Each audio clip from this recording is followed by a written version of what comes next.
Okay, so moving on to Facebook then, B2C content is very suitable for sharing on Facebook. So it's primarily for a B2C audience, although it can be appropriate for a B2B audience as well. So the types of content that are suitable for sharing on Facebook are typically client stories.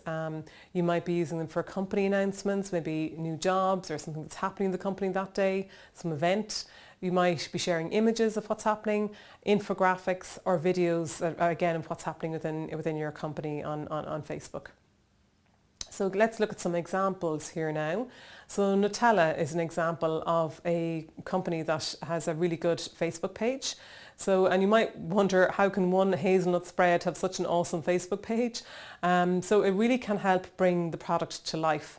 And what they have done is they have a special tab which they whimsically title Nutique, that outlines the rules of the Facebook page. So they are there for setting the expectations for their fans straight away when they go on their Facebook page. So the company also shares a ton of great content here, particularly images on their wall that they do generate a huge amount of engagement with their customers. So a really good example there of a company that's engaging in a way that you may not expect from a hazelnut spread.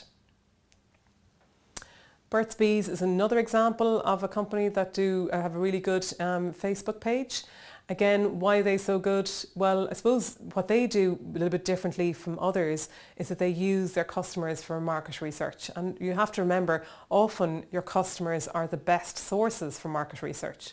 So here they use a poll tab to ask customers what they might prefer in terms of flavours.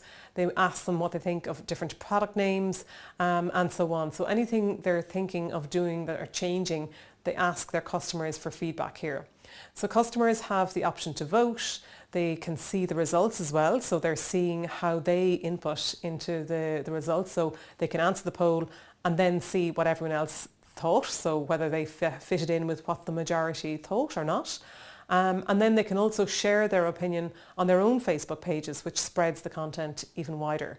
So they also have a coupon tab here that gives customers opportunities to save money as well. So another good example of a very powerful Facebook page for Burt's Bees. So moving on then to messaging app content. B2 content for messaging apps is primarily suitable for B2C audiences. So the typical messaging apps we're thinking of here are the likes of WhatsApp, Google Hangouts and KakaoTalk, and they're great for sharing photos, maybe short videos, voice clips and contact information, and maybe you want to share that with clients or potential clients, but remembering it's in the B2C audience that it's primarily suitable for. So some examples here. WhatsApp is a messaging app with over 900 million monthly active users. So what's key here is that mobile devices are increasing in importance all the time, as we know, in digital selling. So WhatsApp is an excellent tool for connecting with clients directly. And a good example of this is Gabriela Cavalcanti, who runs an online women's accessories store in Sao Paulo in Brazil. And she uses digital selling across a variety of social media channels. But she does say when it comes to closing the deal and communicating prices, she sticks to using WhatsApp. And she's learned that by using WhatsApp, she can interact more directly with the client and then use that opportunity to explain even more how her brand, showing other product options and giving tips on product usage, for example. So that works very effectively for her.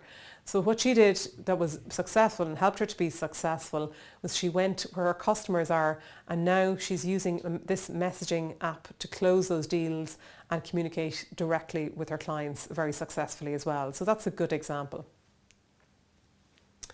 Moving on to Google+.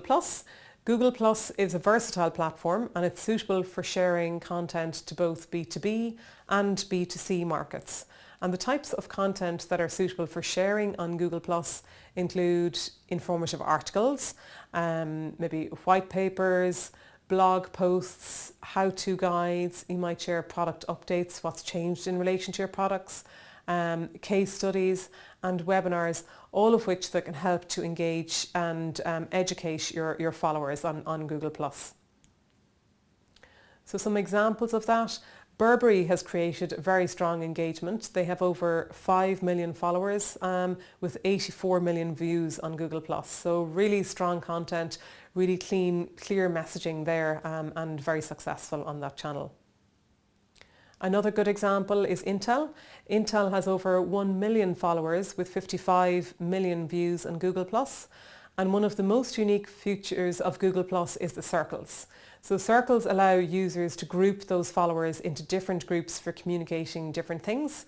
And this is key because it means that brands are in a better position to share more relevant information with their followers that may not be of interest to everybody, to all of their followers, but to specific circles it is.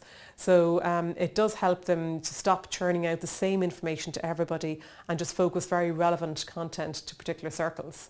And Intel have done really well with this because they invited users to select the photo which best represents the circle, best aligned with the interests, and then uses that one in their particular circle. So this subtle but very effective move has proved to be the right one because it does ensure that people were getting exactly what they wanted, and they've been very successful in that.